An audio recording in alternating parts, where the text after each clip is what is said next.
Ninth chapter number first the French revolution, Hindi में बोलेंगे फ्रांसीसी क्रांति। ठीक है, तो एक छोटी सी स्टोरी के साथ में ये चैप्टर आपका शुरू हो रहा है। इंट्रोडक्शन में एक स्टोरी दी गई है। इस स्टोरी में क्या है कि सुबह हो रही होती है, मॉर्निंग का टाइम था, 14 जुलाई 1789 की बात है। ठीक है, सॉरी 79 की बात है। तो 14 जुलाई 1789 को एक पेरिस का नाम का सिटी है, कहाँ पर है, फ्रांस में। तो यहाँ पर एक अलार्म बजता है। ठीक है, जो अलार्म क्या बजता है कि जो किंग है उसने अपनी सेना को क्या करा है, कमांड करा है, और कमांड करके उस सेना से क्या बोला है कि आप लोग सिटी की तरफ मूव करिए।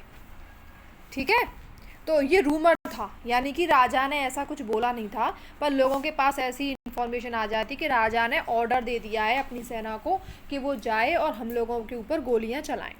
ठीक है, तो ये जो र्यूमर था ये बहुत जल्दी क्या होने लगा, लोगों तक फैल गया, और लोगों ने क्या करने, आर्मी ने क्या करा, सिटीजन्स के ऊपर ओपन फायर कर दिया। ठीक है, सॉरी किया नहीं, ऐसा लोगों को लगा कि अब आर्मी जो है उनके ऊपर क्या करने वाली है, फायर करने वाली है, लोगों के ऊपर गोली चलाने वाली है, ऐसा र्यूमर फैल गया। ठीक है, इस र्यूमर को सुनने के बाद में लगभग 7,000 आदमी और कुछ औरतें क्या करती हैं, टाउन हॉल में फ्रंट गेट पर इकट्ठा होते हैं। ठीक है, और डिसाइड करते हैं कि हम अपने लोगों से अपनी सेना बनाएंगे। और जो गवर्नमेंट की बिल्डिंग्स हैं उन्होंने उनको ब्रोक कर दिया, तोड़ दिया, और उन बिल्डिंग्स में क्या ढूंढने की कोशिश करी, आर्म्स ढूंढने की कोशिश करी, हथियार ढूंढने की कोशिश करी, जिससे कि वो सेना जब उन पर अटैक करे, वो ओपन फायर करे, तो वो अपने आप को डिफेंड कर पाए। ठीक है, फाइनली क्या होता है, ग्रुप ऑफ बहुत सारे हजारों लोगों का ग्रुप जो होता है वो सिटी के ईस्ट पार्ट में मार्च करता है।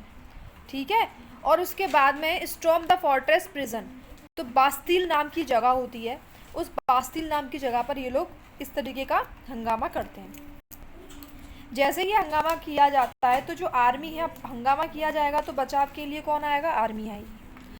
आर्मी आती है और कमांडर जो होता है बास्तील का वो क्या करता है, किल्ड हो जाता है। क्यों, कौन किल्ड कर देता है, वही लोग जो र्यूमर में आए थे ये सोच करके कि सेना उनके ऊपर अटैक करने वाली है और खुद का मिलिशिया बनाने आए थे। उन्होंने बास्तील के कमांडर को क्या कर दिया, किल कर दिया, और जो प्रिजनर थे उस जेल के अंदर बंद थे उन सभी प्रिजनर्स को, सभी जेलियों को जेल से मुक्त कर दिया। ठीक है ना। अब क्या होता है, बास्तील जो थी यहाँ पर बहुत ज़्यादा हेटेड फैल गई है ना। राजा जो था बहुत ज़्यादा डिस्पॉइंटेड था। डिस्पॉइंटेड मतलब क्या, बहुत ज़्यादा क्रूर था अपने डिसीजन को लेकर के, अपनी बात को लेकर के।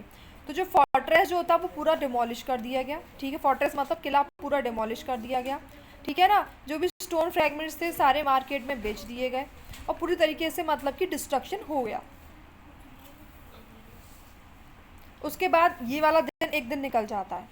उसके बाद क्या होती है, रियोट्स होना शुरू हो जाते हैं पेरिस में और कंट्री साइड यानी कि गाँव में। रियोट्स मतलब होता है विद्रोह। ठीक है, कहाँ पर, पेरिस में और गांव में, कंट्री साइड में। ज़्यादातर जो लोग प्रोटेस्ट कर रहे थे, किस लिए कर रहे थे कि ब्रेड के प्राइस, उनके लिए ब्रेड का मतलब क्या है, उनका खाना, उनकी रोटी, उनकी रोटी के प्राइस क्या हो गए थे, बहुत ज़्यादा बढ़ गए थे। इतने ज़्यादा बढ़ गए थे कि वो एफर्ट नहीं कर पा रहे थे, वो प्राप्त नहीं कर पा रहे थे। ठीक है ना, इस वजह से उन्होंने क्या करना शुरू कर दिया, प्रोटेस्ट करना, विद्रोह करना शुरू कर दिया। तो हिस्टोरियंस इसी समय में पीछे जाते हैं कि ऐसा क्या क्या हुआ, कौन कौन सी कंडीशंस ऐसी आई फ्रांस के अंदर कि लोगों ने विद्रोह किया, लोगों ने अटैक करा, लोगों ने प्रिजनर्स को छुड़वाया, ऐसा हुआ क्या था। तो ये इंट्रोडक्शन था। अब देखते हैं पहला part, French society during the late 18th century.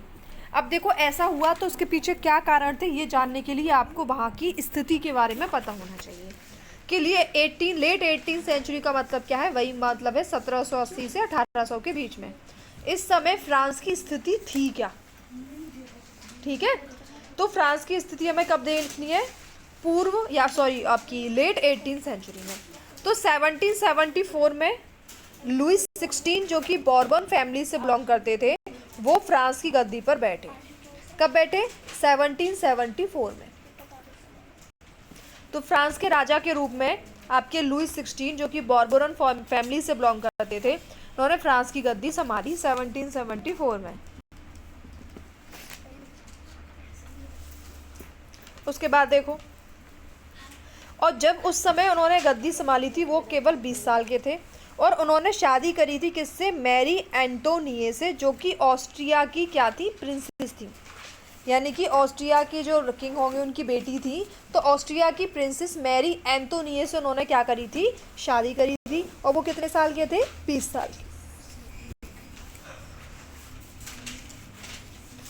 उसके बाद में क्या होता है, जैसे ही नया राजा आया तो उसे जो खजाना मिला था वो खाली मिला था, क्योंकि काफ़ी लंबे समय से फ्रांस के जो रिसोर्सेज थे वो ड्रेन हो रहे थे। ड्रेन मतलब कि खाली हो रहे थे, खर्च हो रहे थे। दूसरी बात, अब वो आया तो उसे खजाना खाली मिला था, तो उसको अपना खजाना भरना पड़ेगा। वो कहाँ पर रहता था, उसके वर्साइल में पैलेस था, वहाँ पर वो रहता था, तो उसके खजाने में पूरा नहीं हो पा रहा था। ठीक है,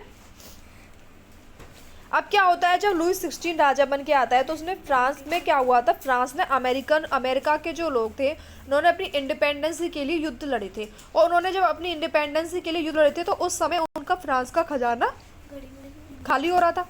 ठीक है ना, युद्ध करते हैं तो ऑब्वियसली आपका पैसा क्या होगा, ड्रेन होगा, आपका पैसा खर्च होगा। तो उस समय आपका पैसा खर्च हो गया, क्योंकि आप उस समय फ्रांस की सेना जो थी उस समय अमेरिका के लोगों को सपोर्ट कर रही थी ब्रिटेन के खिलाफ, ब्रिटेन को एनिमी मानकर। तो उसमें कम से कम बिलियंस लिब्रे, लिब्रे क्या है, उनकी करेंसी है, फ्रांस की करेंसी है। बिलियंस लिब्रे उनके खर्च हो गए थे, और 2 बिलियन लिब्रे से भी ज़्यादा उनका खर्च हो रहा था। लैंडर्स जो थे वो अपना क्रेडिट मारना शुरू कर रहे थे, क्योंकि 10% के इंटरेस्ट पर उन्होंने लोन तक भी ले रखा था। तो फ्रांस की जो गवर्नमेंट थी उसके खर्चे बहुत ज़्यादा हो गए थे, इंटरेस्ट उन्हें बहुत ज़्यादा पे करनी थी। रेगुलर एक्सपेंसिव भी वो मीट नहीं कर पा रहे थे, रेगुलर एक्सपेंसिव को भी वो नहीं कर ले पा रहे थे, नहीं कंट्रोल कर पा रहे थे, नहीं उनको मैनेज कर पा रहे थे। तो मेंटेन करने में, आर्मी को मेंटेन करने का खर्चा, कोर्ट्स मेंटेन करने का खर्चा, गवर्नमेंट चलाने का खर्चा, ऑफिसर्स यूनिवर्सिटी चलाने का खर्चा, इन सब चीज़ों में उनका बहुत खर्चा हो रहा था, और वो खर्चे उनके पूरे नहीं हो पा रहे थे। ठीक है, तो ये क्या हुआ फिर, फ्रेंच की सोसाइटी 18वीं सेंचुरी में डिवाइड हो गई थी 3 एस्टेट में। ठीक है ना, 3 एस्टेट में फ्रेंच की सोसाइटी डिवाइडेड थी, लेकिन टैक्स देने वाला केवल लास्ट स्टेज आपका 3rd स्टेज ही था, जो सबसे ज़्यादा पॉपुलेशन में था और सबसे ज़्यादा टैक्स यही देता था। अपर के जो 2 एस्टेट थे वो आपका टैक्स नहीं देते थे। तो सोसाइटी का जो एस्टेट था वो फ्यूडल सिस्टम था। फ्यूडल सिस्टम यानी मिडिल क्लास लोगों की एज थी। ओल्ड रिजीम का मतलब क्या था कि सोसाइटी और इंस्टीट्यूशन जो था फ्रांस का वो 1789 से पहले का कैसा था। फिगर 2 में आपको तीनों एस्टेट शो हो रहे, आप फिगर 2 देख सकते हैं। सबसे पहला जो एस्टेट है आपका क्लर्जीमैन का है, पादरी लोग जिन्हें बोला जाता है। ठीक है, दूसरा एस्टेट आपका नोबिलिटी का है, जो कुलीन वर्ग के हाई पोस्ट के लोग होते हैं या फिर जो किंग के जो रिश्तेदार होते हैं वो सब आपके नोबिलिटी में आ जाते हैं। तीसरा आपका क्या है, जो बड़े बिजनेसमैन है, मर्चेंट हैं, कोर्ट ऑफिशियल, लॉयर्स हैं, पीजेंट और आर्टिशंस हैं, स्मॉल पीजेंट है, लैंडलेस लेबर है, सर्वेंट है, ये सब आपके क्या है 3rd एस्टेट में, और टैक्स देने वाले भी आपके यही हैं। ठीक है, तो आपने देख लिया, तो 90% पॉपुलेशन आपकी 3rd एस्टेट के अंदर है, और 90% आपका टैक्स भी आपके पीजेंट्स देते थे। बहुत कम टैक्स था, जो कि आपका बहुत कम नंबर ऑफ पर्सन्स थे जो लैंड को ओन करते थे। 60% जो लैंड था उसके मालिक कौन थे, नोबल्स थे। ठीक है ना, और लैंड को मतलब कि लैंड का मालिक कोई और था, और खेती आपके किसान करते थे, और टैक्स आपके किसान देते थे, है ना। चर्च और जो बड़े रिचर मैन थे वो 3rd एस्टेट के अंदर वो 60% ओन करते थे लैंड को। ठीक है, तो आपके जो पहली 2 स्टेट्स हैं इनमें क्लर्जी और नोबिलिटी आती है, इन पे बहुत सारी प्रिविलेजेस थी बाय बर्थ, जन्म से ही बहुत सारे अधिकार थे। भाई महलों में रहते थे, अच्छे से खान पीन, इज्जत, ऐशो आराम, है ना, और सेना के साथ में चलना, तो इसके पास खूब प्रिविलेजेस थी। ठीक है, तो जो नोबल खूब प्रिविलेजेस को एंजॉय करते थे। तो फ्यूडल जो थे, जो पीजेंट्स मतलब कि खेती क्या करते थे फ्यूडल्स की ज़मीन के ऊपर, तो पीजेंट जो होते थे उन्हें क्या करना पड़ता था, लॉर्ड्स को अपने को, एक तो उनको अपना लॉर्ड्स को जो जितनी दर पे उन्होंने ली होती थी ज़मीन वो पैसा देना पड़ता था, अलग से उनको टैक्स भी देना पड़ता था, और जब वो नहीं दे पाते टैक्स तो उन्हें उनके घर में या फील्ड में जा करके काम करना पड़ता था, या आर्मी को या फिर किसी बिल्डिंग रोड्स को बनाने में पार्टिसिपेट करना पड़ता था। चर्च जो था बहुत ज़्यादा एक्सट्रैक्टेड था, उसमें 2 तरीके के टैक्स थे। चर्च जो टैक्स लेता था, चर्च का जो टैक्स का पार्ट था उसे बोलते थे टिथिस। ठीक है ना, यानी पीजेंट जो होते थे वो एक टैक्स देते थे, इसका नाम था टिथिस। वो टैक्स लेने वाला कौन था, चर्च था। और दूसरा एक टैक्स था जो जिसका नाम था टेल। ठीक है ना, ना। तो जो टेली नाम का टैक्स था ये डायरेक्ट टैक्स था, ठीक है। तो ये दोनों ही जो टैक्स थे आपके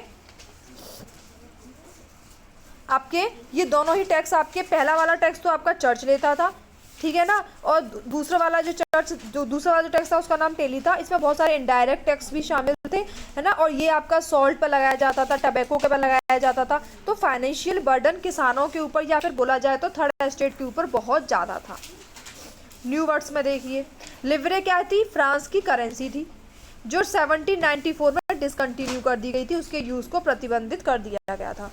क्लर्जी आपके ऐसे पर्सन्स होते हैं जिनका स्पेशल काम क्या होता है, चर्च में काम करना, ठीक है ना, चर्च में इन्वेस्ट करना। तिथे आपका टैक्स होता था जो आपका चर्च लगाता था, ठीक है ना। ये एग्रीकल्चर पर जितना प्रोड्यूस होता था उसका 1/10 पार्ट होता था।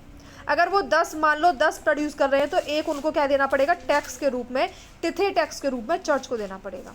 दूसरा आपका टैक्स टेली था जो कि डायरेक्टली आपको स्टेट को देना पड़ता था, यानी कि राजा को देना पड़ता था, ठीक है। आगे देखो, द स्ट्रगल टू सर्वाइव। आपकी जो पॉपुलेशन थी फ्रांस की बहुत तेज़ी से बढ़ रही थी। 1715 में 23 मिलियन पॉपुलेशन जो थी वही 1789 में जाकर के 28 मिलियन हो गई, ठीक है। तो 23 मिलियन से कितनी हो, 5 मिलियन की बढ़ोतरी हो गई आपकी किसमें, पॉपुलेशन में, 1715 से 1789 तक। तो जो रैपिड इंक्रीज हुआ, अब देखो जब पॉपुलेशन बढ़ेगी तो आपकी खाने की भी डिमांड बढ़ेगी, आपकी खाने की डिमांड बढ़ गई, लेकिन खाने को उपजाने वाले जो लोग थे, ठीक है ना, वो उन लोगों की डिमांड को पूरा नहीं कर पा रहे थे। इसी वजह से जो जो आपकी ब्रेड की प्राइस थी वो क्या हो गई, इंक्रीज़ हो गई। प्राइस इंक्रीज होने की वजह से जो आपके लैंडलेस लेबर हैं या फिर जो वर्कशॉप में काम करते हैं उनका वेज फिक्स होता था और वो उतने प्राइस के अंदर क्या नहीं कर पा रहे थे, वो उतने प्राइस के अंदर खरीद नहीं पा रहे थे ब्रेड को, ठीक है। तो सब्सिस्टेंस क्राइसिस आ गया था। सब्सिस्टेंस क्राइसिस का मतलब क्या होता है, आप जितना आप उगा तो रहे हो लेकिन आपके पास अपना पेट भरने के लिए अनाज या फिर ब्रेड नहीं है। उगाने वाले तो आप ही हो लेकिन आपके पास अपना ही पेट भरने के लिए क्या नहीं है, ब्रेड नहीं है, ठीक है। तो सब्सिस्टेंस क्राइसिस समझ गए आप लोग। ये देखो अब नीचे, a growing middle class envisages to end to privileges.